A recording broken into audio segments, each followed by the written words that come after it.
নমস্কাৰ প্ৰিয় দৰ্শক, মই শেৱালি। আমাৰ চেনেলৰ অন্য এটি ভিডিঅ'লৈ আপোনাক স্বাগতম জনাইছোঁ। প্ৰিয় দৰ্শক, এইবাৰ ধনতেৰাছে নিজৰ লগত লৈ আহিছে অতি বিৰল আৰু অলৌকিক ঘটনা। কাৰণ এইবাৰ ধনতেৰাছৰ দিনটো 110 বছৰৰ পিছত পৰিবলৈ গৈ আছে। এই ধনতেৰাছৰ দিনটোত বহু প্ৰকাৰৰ ৰাজয়োগ গঢ় লৈ উঠিছে। এই দিনটোত যদি আপুনি এটা সৰু পদক্ষেপ লয়, তেন্তে আপোনাৰ ভাগ্য সলনি হোৱাত কোনেও বাধা দিব নোৱাৰিব আৰু কেইদিনমানৰ ভিতৰতে আপোনাৰ ঘৰৰ দৰিদ্ৰতাও শেষ হৈ যাব। সাক্ষাৎ মা লক্ষ্মীয়ে আপোনাৰ ঘৰত উপস্থিত হৈ আপোনাৰ সমগ্ৰ পৰিয়ালত আশীৰ্বাদৰ বৰষুণ কৰিব। প্ৰিয় দৰ্শক, 2025 চনত ধনতেৰাছ কেতিয়া? ধনতেৰাছ পূজাৰ শুভ সময় কি? আৰু এই ধনতেৰাছৰ দিনটোত নতুন বস্তু কিনাৰ শুভ সময় কি? বাচন-বৰ্তন কাঁচৰ কিনিব নে ষ্টীলৰ কিনিব? নে পিতল আৰু তামৰ বাচন কিনিব লাগে? ঝাৰু কেতিয়া কিনিব লাগে? এই সকলোবোৰ কথা আজিৰ এই ভিডিঅ'টোত জানিব পাৰিব। প্ৰিয় দৰ্শক, আপোনালোকক এটা অনুৰোধ কৰিলোঁ। এই ভিডিঅ'টো সম্পূৰ্ণ শেষলৈকে চাব আৰু প্ৰতিটো গোপন কথা বুজিবলৈ অনুৰোধ জনালোঁ। গতিকে আপোনাৰ সোণালী জীৱন উন্নত কৰি এই ভিডিঅ'টো সম্পূৰ্ণকৈ চাব। প্ৰতি বছৰে কাৰ্তিক মাহৰ কৃষ্ণ পক্ষৰ ত্ৰয়োদশী তিথিৰ দিনা ধনতেৰাছ পালন কৰা হয়। কিন্তু এই বছৰৰ শুভ সময় আৰু তাৰিখ কি? অকণমান পিছত জনাম। প্ৰথমে জানো আহক ধনতেৰাছত কি কিনিব আৰু কি কিনিব নালাগে। যিসকল ব্যক্তিয়ে শুভ সময়ত কিনিব, তেওঁলোকৰ ঘৰত মা লক্ষ্মীৰ সৈতে দেৱী ধনৱন্তীৰ আগমনৰ আশীৰ্বাদ লাভ কৰিব। এই আগমন এনেকুৱা হয় যে তেওঁলোকৰ হাতত কলহেৰে ভৰা ধন-সম্পত্তি সোণ-ৰূপৰ মুদ্ৰাৰে ভৰি থাকে আৰু ঘৰৰ সুখ আৰু সমৃদ্ধি বঢ়াবলৈ আৰু ৰোগ-ব্যাধি দূৰ কৰিবলৈ এই সকলোবোৰ উপাদান তেওঁলোকৰ কলহটোত উপস্থিত থাকে। কিন্তু তাৰ আগতে যদি আপুনি বিচাৰে যে মা লক্ষ্মীৰ আশীৰ্বাদ আপোনাৰ ওপৰত থকাটো, তেন্তে এই ভিডিঅ'টিত এটা লাইক কৰি আমাৰ চেনেলটো ছাবস্ক্ৰাইব কৰিব আৰু নিশ্চিতভাৱে কমেণ্ট বক্সত জয় মা লক্ষ্মী বুলি অৱশ্যই লিখিব।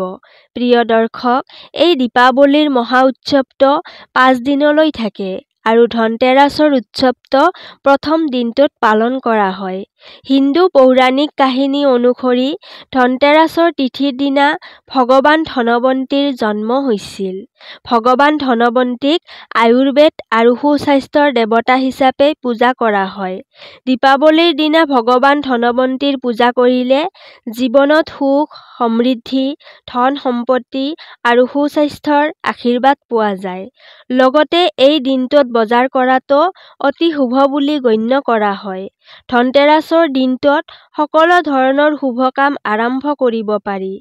এই দিনটোত বিশেষকৈ সোণ-ৰূপৰ গহনা, নতুন বাচন-বৰ্তন আদি ক্ৰয় কৰা হয়। ধনতেৰাছৰ দিনা এনে বিশেষ বস্তু ক্ৰয় কৰিলে মা লক্ষ্মীৰ আশীৰ্বাদ পোৱা যায়। ধনতেৰাছৰ দিনটোত আমি যি বস্তু কিনো তাৰ মূল্য 13 গুণ বৃদ্ধি পায় বুলি বিশ্বাস কৰা হয়। গতিকে আপুনি ধ্যান ৰাখিব লাগিব যাতে এনেকুৱা বস্তু কিনি নানিব যাৰ ফলত ঘৰলৈ দুৰ্ভাগ্য কঢ়িয়াই আনিব পাৰে। এইবোৰ বস্তু কি? বিশেষভাৱে আজিৰ এই ভিডিঅ'টোত মই আপোনালোকক ক'ম যে বিশেষকৈ এই 3টা বস্তুৰ ভিতৰত কোনো না কোনো এটা বস্তু আপুনি নিশ্চয় কিনিব লাগে। যদি আপুনি সকলো বস্তু কিনিব নোৱাৰে, তেন্তে আপোনাৰ যি সামৰ্থ্য আছে সেই বস্তুটো কিনি ঘৰলৈ আনিব পাৰে। ধনতেৰাছৰ দিনা মা লক্ষ্মী, কুবেৰ আৰু ভগৱান ধনৱন্তীৰ পূজা কৰিলে ঘৰখন সদায় ধন-সম্পত্তি, সুখ আৰু সমৃদ্ধিৰে ভৰি থাকে। প্ৰথম বস্তুটো হ'ল ঝাৰু। ধনতেৰাছত নতুন ঝাৰু কিনাটো অতি শুভ আৰু বিশেষভাৱে উপকাৰী বুলি বিশ্বাস কৰা হয়। ঝাৰুক মা লক্ষ্মীৰ প্ৰতীক বুলি গণ্য কৰা হয়। এই দিনটোত যি ব্যক্তিয়ে আৰ্টিফিচিয়েল প্লাষ্টিকৰ ঝাৰু কিনি আনে, তেওঁলোকৰ ঘৰলৈ ৰাহু আৰু কেতুক অনা বুলি কোৱা হয়। এনে ঘৰক দৰিদ্ৰতা আৰু ধ্বংস কৰি দিয়ে। আপুনি আন কোনোবা দিনত প্লাষ্টিকৰ ঝাৰু কিনিব, কিন্তু এই দিনটোত ৰাহু কেতুৰ আগমন আপোনাৰ ঘৰলৈ কেতিয়াও হ'বলৈ নিদিব। নহ'লে ওলোটা আপোনাৰ ঘৰৰ পৰা ভগৱান ধনৱন্তী উভতি যাব। এই দিনটোত ৰাহুকালো থাকে। আৰু যদি এবাৰ আপোনাৰ ঘৰত ৰাহুকালে প্ৰৱেশ কৰে তেন্তে সেইখন ঘৰলৈ মা লক্ষ্মী আৰু ভগৱান ধনৱন্তীৰ প্ৰৱেশ নিষিদ্ধ থাকে। তেওঁলোকে এনে ঘৰক পৰিত্যাগ কৰে। কাৰণ ভগৱান ধনৱন্তী আৰু ৰাহুকেতুৰ মাজত বহুত ডাঙৰ শত্ৰুতা আছে। এনে কৰিলে ভগৱান ধনৱন্তী ৰুষ্ট হৈ যাব। ধনতেৰাছত নতুন ঝাৰু ব্যৱহাৰ কৰিলে ঘৰৰ পৰা সকলো নেতিবাচক শক্তি আঁতৰাই ঘৰখন সুখ আৰু সমৃদ্ধিৰে ভৰি পৰে বুলি বিশ্বাস কৰা হয়। প্ৰিয় দৰ্শক, সম্ভৱ হ'লে ধনতেৰাছৰ দিনটোত গোপনে ঝাৰু এটা দান কৰিব লাগে। ঝাৰুটো আপুনি কোনো এটা মন্দিৰত মনে মনে থৈ আহিব লাগে। ঝাৰুটো মন্দিৰত থৈ অহাৰ ফলত মা লক্ষ্মীয়ে বৰ সন্তুষ্ট হয়। যি ব্যক্তিয়ে মন্দিৰত চাফ-চিকুণ কৰাৰ বাবে ঝাৰু দান কৰে তেওঁলোকৰ ঘৰৰ পৰা সমস্ত ৰোগ মুক্ত হৈ মা লক্ষ্মীৰ আগমন হয়। প্ৰিয় দৰ্শক, দ্বিতীয় বস্তুটো হৈছে ধনিয়া গুটি। ধনতেৰাছৰ দিনা আপুনি আন কিবা বস্তু আনক বা নানক, কিন্তু গোটা ধনিয়াৰ গুটি যিকোনো ব্যক্তিয়ে আনিব পাৰে। দীপাৱলীৰ দিনা গোটা ধনিয়া আনি পূজা কৰাৰ পিছত নিজৰ ঘৰৰ পিছফালে নাইবা এটা পাত্ৰত ভৰাই থ'ব লাগে। আৰু এনে কৰিলে কোৱা হয় যে আপোনাৰ ঘৰত যিমান ধন সম্পত্তি আছে, যিমান উপাৰ্জন আছে, সেই সকলোবোৰ বহুগুণে বৃদ্ধি পাব বুলি বিশ্বাস কৰা হয়। যদি প্ৰতিদিনে অপ্ৰয়োজনীয় খৰচ হয় তেন্তে সেইটোও বন্ধ হৈ যায়। বজাৰৰ পৰা 11 টকাৰ ধনিয়া আপুনি যেতিয়া কিনি ঘৰলৈ উভতি আহিব তেতিয়া ঘৰত সোমোৱাৰ আগতে তাত এটা মুদ্ৰা নিশ্চিতভাৱে ভৰাই থ'ব। ধনিয়াৰ ভিতৰত এটা মুদ্ৰা ভৰাই যেতিয়া আপুনি ঘৰলৈ প্ৰৱেশ কৰিব তেতিয়া ভগৱান ধনৱন্তী নিজেই দুয়ো হাতত কলহ লৈ তথা মা লক্ষ্মীক লগত লৈ ঘৰত প্ৰৱেশ কৰিব। প্ৰিয় দৰ্শক, তৃতীয় বস্তুটো হ'ল নিমখ। ধনতেৰাছৰ দিনা ঘৰলৈ নিমখ অনাটো অতি শুভ বুলি গণ্য কৰা হয়। আপুনি গোটা নিমখ আনিব পাৰিলে অতি শুভ। কিন্তু আজিকালি গোটা নিমখ বিচাৰি পোৱাটো সম্ভৱ নহয়। গতিকে আপুনি যি নিমখেই পাব সেই দিনত আপুনি ঘৰলৈ সেই নিমখেই লৈ আহিব। এই নিমখ ধনতেৰাছৰ পৰা আৰম্ভ কৰি দীপাৱলীৰ পিছদিনা গোবৰ্ধন পূজা আৰু ভাতৃ দ্বিতীয়া অৰ্থাৎ ভাই দুজলৈকে ব্যৱহাৰ কৰিব লাগে। আৰু এই 5 দিন অবিৰতভাৱে আপুনি নিমখেৰে ঘৰটো মুচিবও লাগে। এই কামটো কৰাৰ ফলত ঘৰৰ পৰা দুখ দৰিদ্ৰতা দূৰ হৈ নকাৰাত্মক শক্তিও ঘৰৰ পৰা আঁতৰি যায়।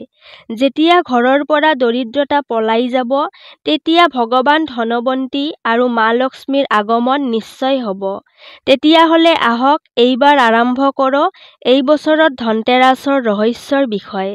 পঞ্জিকা অনুসৰি ধনতেৰাছ 2025 চনৰ 18 অক্টোবৰৰ দুপৰীয়া 12:19 আৰম্ভ হ'ব আৰু 19 অক্টোবৰৰ দুপৰীয়া 1:52 শেষ হ'ব। ধনতেৰাছৰ পূজাৰ শুভ সময় সন্ধিয়া 7:19 আৰম্ভ হ'ব আৰু নিশা 8:20 লৈ চলিব। ত্ৰয়োদশী তিথি আৰম্ভ হ'ব 2025 চনৰ 18 অক্টোবৰৰ দুপৰীয়া 12:19 আৰু পিছদিনা অৰ্থাৎ 19 অক্টোবৰৰ দুপৰীয়া 1:52 শেষ হ'ব। প্ৰিয় দৰ্শক, ধনতেৰাছৰ দিনটোত সোণ, ৰূপ, বাচন-বৰ্তন বা ঘৰুৱা যিকোনো সামগ্ৰী ক্ৰয় কৰাৰ শুভ সময় হ'ল দুপৰীয়া 12:19 পৰা সন্ধিয়া 7:16 লৈ। এই দিনটোত যদি আপুনি বজাৰ কৰিব নোৱাৰে তেন্তে আপুনি পিছদিনা অৰ্থাৎ 19 অক্টোবৰৰ দিনা দুপৰীয়া 1:52 লৈকে বজাৰ কৰিব পাৰিব। কাৰণ ধনতেৰাছৰ তিথি পিছদিনা দুপৰীয়ালৈকে চলিব। আপুনি এই মুহূৰ্তবিলাক পালন কৰি আপুনি আপোনাৰ জীৱনটো অধিক সমৃদ্ধিশালী কৰিব পাৰে। মনত ৰাখিব, মুহূৰ্তৰ গুৰুত্ব অসীম আৰু ই আপোনাৰ জীৱনটো সলনি কৰিব পাৰে। প্ৰিয় দৰ্শক, যদি আমাৰ এই ভিডিঅ'টোৱে আপোনাৰ উপকৃত হোৱা বুলি ভাবে, তেন্তে ভিডিঅ'টিত এটা লাইক কৰি কমেণ্ট বক্সত জয় মা লক্ষ্মী বুলি অৱশ্যই লিখিব আৰু আগন্তুক এই ধৰণৰ জ্ঞানবৰ্ধক ভিডিঅ' পাবৰ বাবে চেনেলটো ছাবস্ক্ৰাইব কৰি ৰাখিব। তেতিয়াহ'লে আজিলৈ ইয়াতেই সামৰিছোঁ। কাইলৈ পুনৰ লগ পাম আন এটি ভিডিঅ'ৰ সৈতে। ধন্যবাদ।